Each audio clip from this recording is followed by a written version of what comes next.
जेजेके के वीडियोस को आप लोगों ने जो सपोर्ट दिखाया सच में मुझे बहुत अच्छा लगा। वैसे थैंक यू सो मच आप सबको इतना अच्छा प्यार जेजेके को देने के लिए। और मैं ज़रूर इस जेजेके पूरे सीरीज़ को कंप्लीट करूंगा, पर मुझे भी थोड़ा सा मोटिवेशन चाहिए। इसके लिए आप अगर चाहते हो कि मैं वीडियो लाता रहूँ, प्लीज़ थोड़ा सा लाइक कर दीजिए एंड कमेंट में अपने ओपिनियंस या फिर कुछ भी कर दीजिए ताकि मुझे मोटिवेशन मिले ऐसे ही। Thank you so much. So episode के शुरू में हम सुकुना को देखते हैं। उसके सामने यूजी है। वो उसे कहता है I am the fallen one. Scene shift होता है, मेगुमी को देखते हैं। वो यूजी को पुकार रहा है, यूजी यूजी। तभी यूजी अपने नॉर्मल स्टेट में आ जाता है और सब उससे पूछने लगते हैं क्या भाई ठीक हो क्या तुम। यूजी कहता है नहीं, मुझे अच्छा नहीं लग रहा है। कुरोसु मैं थोड़ा सा सोना चाहता हूँ, क्या मैं जा सकता हूँ। और तभी वो वहाँ से थोड़ा सा दूर मूव करता है जहाँ से उसे कुरोसु ना देख सके पर बाकी सब देख सके। अपने जगह से उठ के मेगुमी और ताकाबा को इशारा करने लगता है। इशारे से कहने लगता है the fallen me inside me Sukuna. Megumi और ताकाबा दोनों को कुछ भी समझ में नहीं आ रहा था। वो दोनों सोच रहे थे भाई ये बंदा पागल बगल हो गया क्या हुआ है इसे। तभी सोचने लगता है और सोचने के बाद वो समझ जाता है यूजी क्या कहने की कोशिश कर रहा है।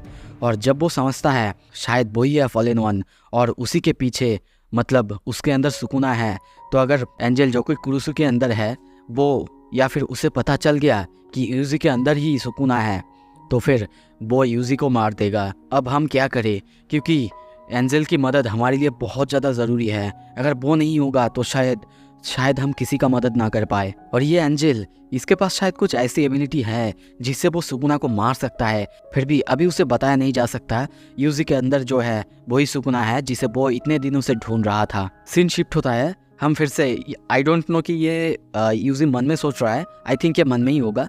तो सुकुना को देखते हैं। वो कहता है मुझे नहीं लगता तुम्हारे पास इतना ज़्यादा गट्स है। ये बात सुन के यूजी कहता है तुम मुझे अभी भी अंडर एस्टिमेट कर रहे हो। क्या तुम भूल गए मैं एक बार मर चुका हूँ तो मुझे फ़र्क नहीं पड़ता। और तभी अपने मन में वो सोचने लगता है हमारे पास इनफ पॉइंट्स है और अब सब कुछ फुशिगुरो की तरफ से भी ठीक है, पर ये पता नहीं मेरे सेनपाइस वो सब नए रूल्स को ऐड क्यों नहीं कर रहे हैं। क्या हो चुका है। और जब ऐसा हो जाएगा मैं अपनी इच्छा से ही मर जाऊंगा।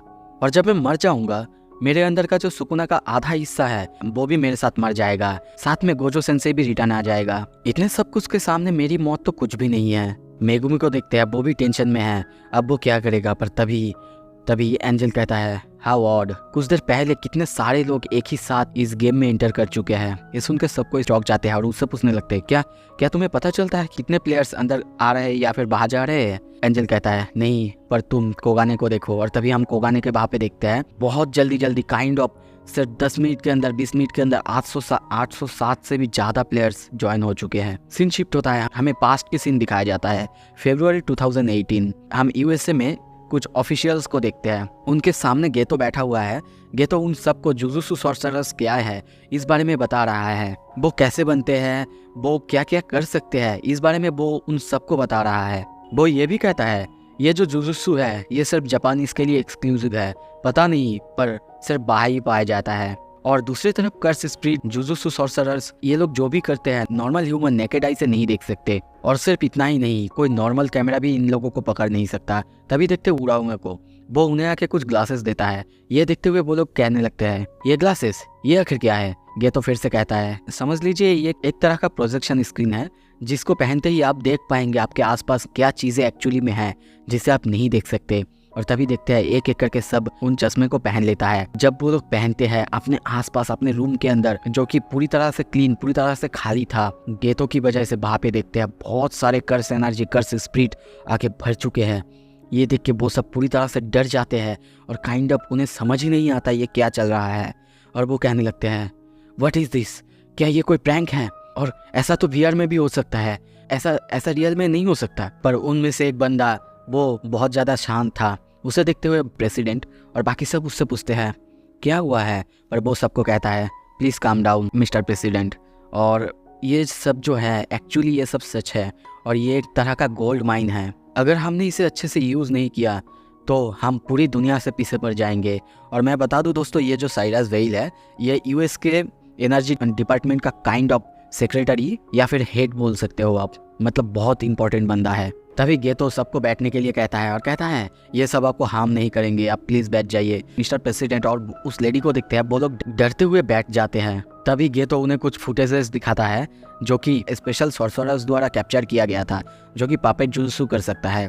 और जब ये लोग सारे सॉर्सरर्स जैसे कि गोजो, नानामी, तोदो और बाकी सबको देखते हैं, उन सब की पूरी तरह से फट जाता है और वो लोग समझ नहीं पाते ये एक्चुअली क्या है। जैसे कि होता है नॉर्मली, कोई अगर कोई भी चीज़ को ना समझे तो मजाक में उड़ा देता है, वो लोग भी हंसने लगते हैं और कहने लगते हैं ये तो एक मूवी की तरह थे। मिस्टर प्रेसिडेंट कहता है हाँ, काश ये यहाँ पे IMAX होता। तभी साइरस प्रेसिडेंट को देखते हुए कहता है क्या आपको समझ आया मिस्टर प्रेसिडेंट? प्रेसिडेंट कहता है क्या? ये एक तरह का एनर्जी है, नया एनर्जी, जो कि हम जो एनर्जी से यूज़ करते हैं उनसे बहुत अच्छा है, हज़ारों लाखों गुना अच्छा है।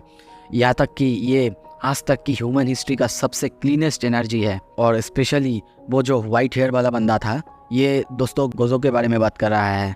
और कंटिन्यू करते हुए कहता है वो बंदा, वो तो इतना ज़्यादा पावरफुल है कि वो खुद अकेला ही पूरे कंट्री को पावर दे सकता है। ये सुन के प्रेसिडेंट को बिल्कुल भी विश्वास नहीं होता। पर चार्ल्स कंटिन्यू करते हुए कहता है मिस्टर प्रेसिडेंट, हमें जल्दी ही करना होगा, हमें उन सबको किडनैप करना होगा और हमारे रिसर्च के काम में लगाना ही होगा। ये तो कहता है इस बारे में आप क्या सोच रहे हो मिस्टर प्रेसिडेंट?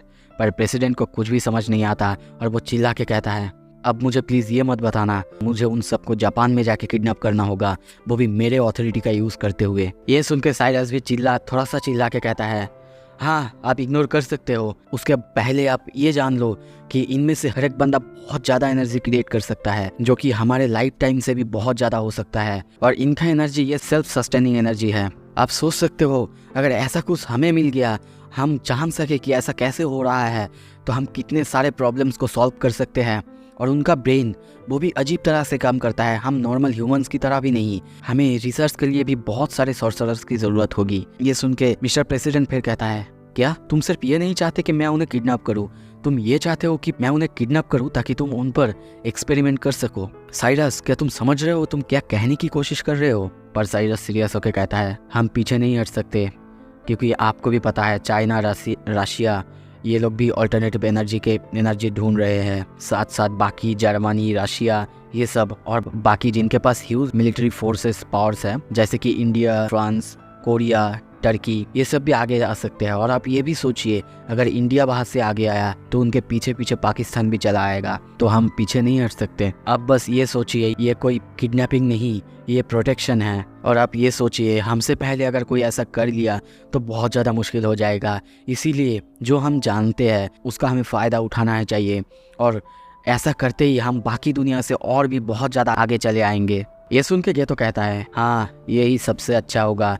और तभी हम देखते हैं प्रेसिडेंट के कान में वो लेडी आके कहने लगती है सर, हो सकता है ये बंदा अगर हम मना कर दे, किसी दूसरे कंट्री जाए और उनके साथ जाके नेगोशिएशन करने लगे, फिर तो हमें बहुत ज़्यादा प्रॉब्लम हो जाएगा। गेतो तभी कहता है जुजुत्सु सॉर्सरर्स नवंबर में सब एक साथ आ रहे हैं, तो ये आपके लिए सबसे ज़्यादा अच्छा अपॉर्चुनिटी होगा अगर आप उन सबको वहाँ पे पकड़ सके एक ही साथ। और ये सारे बातें सुनकर मिस्टर प्रेसिडेंट सोच में पड़ जाता है। वो सोचने भी लगता है जापानीज लोग तो हमारे ऊपर भी है, अगर सबको ये पता चल गया, बाहर की देशों को पता चल गया, तो शायद हमारे ऊपर भी हमला हो। कम से कम मुझे हमारे यहाँ के जापानी सिटीजन, यानी जो कि अब हमारे सिटीजन्स हैं, उनका ख्याल तो रखना ही होगा, उनको प्रोटेक्ट तो करना ही होगा। और हाँ, ये भी सच है, ये जो गेतो बंदा है, पता नहीं ये कौन है, पर ये अगर हमारे साथ नेगोशिएशन करने आया है तो हो सकता है ये किसी दूसरे कंट्री भी जाए, अगर हम मना कर दे, उनके साथ नेगोशिएशन करे, फिर तो हमें और ज़्यादा प्रॉब्लम हो जाएगा। लेफ्टिनेंट को कहता है तुम्हारे हिसाब से कितने लोग लगेंगे इस प्लान को सक्सेस करने के लिए? ये सुन के लेफ्टिनेंट कहता है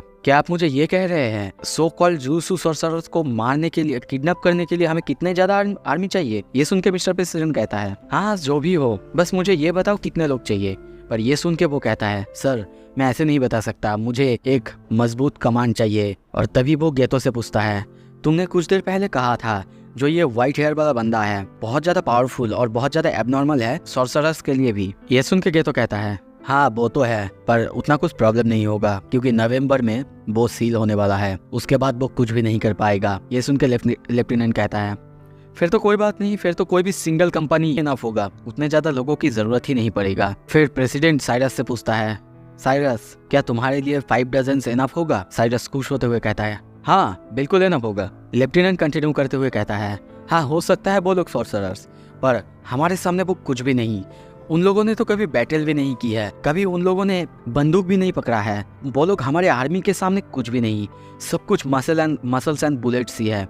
उसको कुछ भी बीट नहीं कर सकता। ये सुन के गेतो थोड़ा सा हंसने लगता है और कहता है, हाँ आप ठीक कह रहे हो, हमारे में भी ऐसा ही होता है। जिसके बॉडी के अंदर ज़्यादा स्ट्रेंथ है वही जीत सकता है या फिर वही ताकतवर है। पर फिर भी आप लोगों को कम से कम 800 लोगों की ज़रूरत होगा या फिर एक फुल बटालियन की ज़रूरत होगा।